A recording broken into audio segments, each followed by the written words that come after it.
Diagnostic ഇവാലുവേഷനിൽ 24-hour urine test, CT and MRI scan. CT and MRI scan mainly പോകുന്നത് adrenal gland അല്ലെങ്കിൽ pituitary ഗ്ലാൻഡിലുള്ള ട്യൂമേഴ്സിനെ identify ചെയ്യാനായിട്ടാണ്. Dexamethasone suppression test and salivary cortisol test, ഇതെല്ലാം നമുക്ക് ഡയഗ്നോസ്റ്റിക് ഇവാലുവേഷനിൽ ഉപയോഗിക്കാവുന്നതാണ്. Treatment always depending upon the causes ആണ്. For example, if the tumor is causing this disease means ട്യൂമറിനുള്ള ട്രീറ്റ്മെൻ്റ് ആണ് നമ്മൾ പോകേണ്ടത്. ട്യൂമറിനുള്ള ട്രീറ്റ്മെൻറ്റ് നമ്മൾക്കറിയാം, tumour radiation therapy, chemotherapy, otherwise surgical removal of the tumour.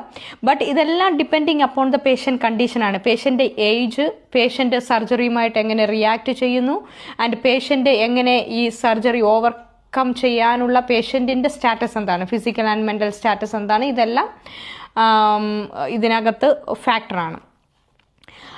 അതുകൂടാതെ ഹോർമോണൽ ഇൻഹിബിറ്റിംഗ് മെഡിക്കേഷൻസ് ഉണ്ട്. അത് കോർട്ടിസോളിനെ റെഡ്യൂസ് ചെയ്യാനുള്ള മെഡിക്കേഷൻസും ഇതിന് യൂസ് ചെയ്യും.